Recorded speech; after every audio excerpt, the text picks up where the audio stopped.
Hey guys, this week we are learning about 2-point perspective. We're still in our perspective unit. We learned 1-point perspective for the last few weeks. Now we're jumping to 2-point perspective.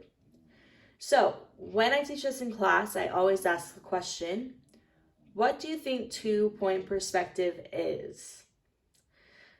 Then after a minute of waiting, most students are able to conclude 2-point perspective means that there are 2 vanishing points.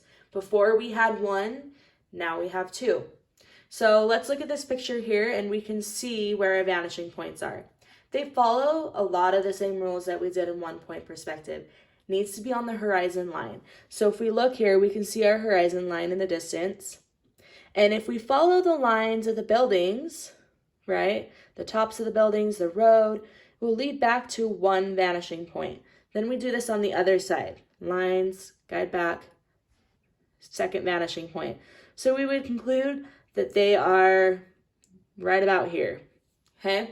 So another thing that as you're looking at this, you might realize we're looking at things at an angle or on the corner of the street. 1-point perspective was very direct. We were looking straight on at it, and it all led to that 1 vanishing point. That's important to learn, but in real life, we generally aren't looking at things directly that way. For the most part, we're looking at things at angles, at corners. So you can see in this picture right here, like we have this really strong building down the middle here, this line. And then this half of it is leading to this vanishing point. This half is leading to that vanishing point. And that's super important to understand because that rule will be consistent throughout, especially that center line. That's going to be your best friend in 2-point perspective. So let's just flip through some examples. I don't want this to be a long video. You can see the structure that has been built. You can see the lines that are leading to the 2 vanishing points. For the most part, like I said, this half will lead to this vanishing point. This half will lead to that vanishing point. So here's another one. Here's a basic box. You just follow, again, the top lines or just even the lines inside the box to help you direct it back to that vanishing point.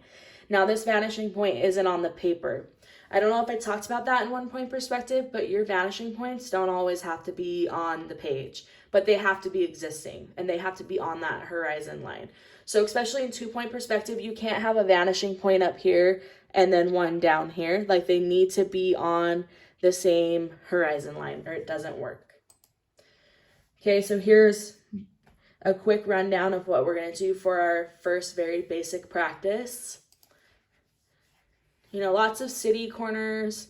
They're really good examples so you can understand how to draw 2-point perspective. This one's a little more complex. Okay, this one's a non-objective work, so their name. And you can see like this half goes to the vanishing point here off the page. This one goes off here. This is an assignment that I had my junior high students do. Another city corner. Follow the buildings. Non-objective work. Okay.